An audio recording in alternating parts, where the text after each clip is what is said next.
अस्सलाम वालेकुम स्टूडेंट। आज हम mathematics 10th class science group को स्टार्ट करने जा रहे हैं। इसका पहला यूनिट है क्वाड्रेटिक इक्वेशन। आपके लिए सबसे पहले जानना ज़रूरी है कि how to define the quadratic equation. An equation which contains the square of the unknown quantity. Unknown quantity mean कोई भी वेरिएबल हो सकता है, but no higher power is called a quadratic equation और an equation of second degree. आसान word में मैं आपको बताना चाहूँगी कि ऐसी इक्वेशन जिसमें अननोन वेरिएबल यानी आप फॉर एग्जांपल वन वेरिएबल हो और उसकी हाईएस्ट पावर 2 हो या डिग्री 2 हो, उसे हम क्वाड्रेटिक इक्वेशन कहते हैं। और उसकी स्टैंडर्ड फॉर्म है A X square plus B X plus C is equal to zero. यहाँ ए जो है always not is equal to zero होता है। And A B C are any real numbers, ये रियल नंबर होंगे। और फिर इसकी सेकंड जो इसका पॉइंट आता है वो ये है कि अगर आपका coefficient of x is equal to zero हो यानी b is equal to zero हो, तो ऐसी क्वाड्रेटिक इक्वेशन को हम प्योर क्वाड्रेटिक इक्वेशन कहेंगे। इट्स मीन वो ये बन जाएगी ए एक्स स्क्वायर जमा C is equal to zero. अब हम इसका इक्वेशन एक्सरसाइज नंबर 1.1 का पहला क्वेश्चन हल करने जा रहे हैं।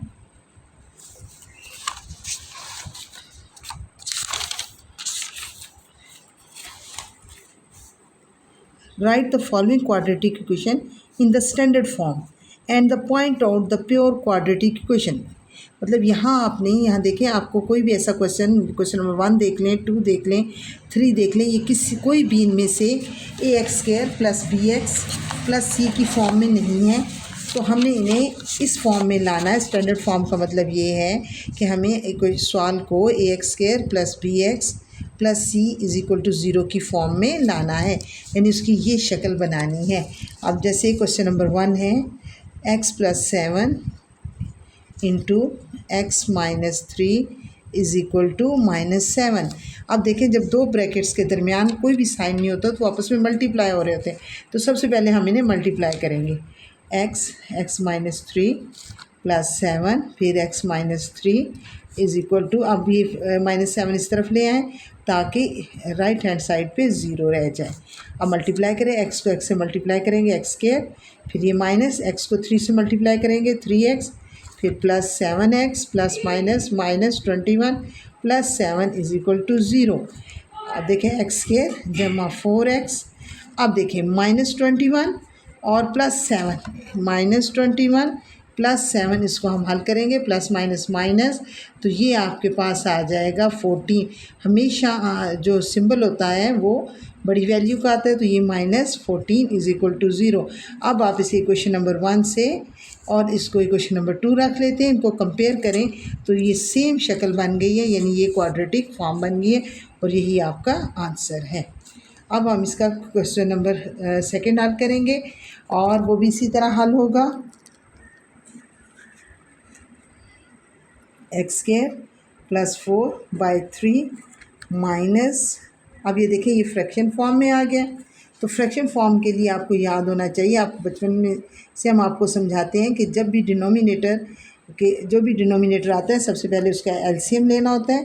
3 और 7 का एलसीएम लेंगे, 3 1 ज़ार 3 और ये 7 7 1 ज़ार 7, तो ये एलसीएम हमारा बन गया 3 इंटू 7 यानी 21।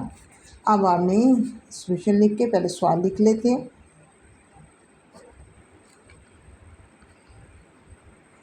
ये आपका एलसीएम आ गया 21। अब रूल क्या होता है, ये रूल आपको पता होना चाहिए कि हमेशा आपने फ्रैक्शन को एलसीएम से मल्टीप्लाई करना होता है और वो आंसर इस जगह लिखते हैं।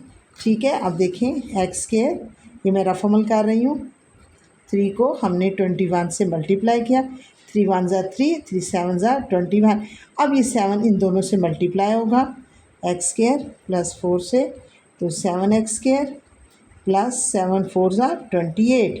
तो ये जो आंसर आया आपने बच्चों यहाँ लिखना है, एक्स स्क्वायर प्लस 28, फिर माइनस, फिर सिमिलर इसी तरह बिल्कुल 7/x को आपने क्या करना है, फिर आपने एलसीएम से मल्टीप्लाई करना है। 21 है हमारा एलसीएम, 3 1 ज़ार 3 3 7 ज़ार 7 1 ज़ार 7 7 3 ज़ार 21, तो ये आ गया -3x। अब आपने इज इक्वल टू 1। अब हमारे पास ये बन गया 7x², इसको तरतीब दे लेते हैं, प्लस 28। अब डिनोमिनेटर में 21 है, यहाँ क्रॉस मल्टीप्लाई करेंगे तो 21 इधर जाकर 1 से मल्टीप्लाई हो जाएगा। 7 हमेशा डिनोमिनेटर दूसरी तरफ जाकर मल्टीप्लाई होता है। -3x प्लस 28 और 21 आएगा। अब हमें क्वाड्रेटिक फॉर्म में लाना है, यानी ax² plus bx plus c is equal to 0 की फॉर्म में लाना है। तो हम 21 को यहाँ से राइट हैंड साइड से लेफ़्ट हैंड साइड पर ले आएंगे x²। और आपको पता है कि जब हम लेफ़्ट से राइट या राइट से लेफ़्ट जाते हैं तो साइन चेंज हो जाता है, और जिस वैल्यू के साथ कोई साइन ना वो प्लस होता है, तो ये 21 इधर आकर माइनस हो जाएगा और पीछे रह जाएगा 0। अब फिर तरतीब देंगे x² -3x, और ये 28 में से हमने माइनस करना है, प्लस 28 में से हमने माइनस किया 21, तो प्लस माइनस माइनस होता है, तो 8 में से 1 7, तो ये हमारे पास आ गया 7। और बच्चों ये देखिए आपका सेकंड क्वेश्चन भी हल हो गया।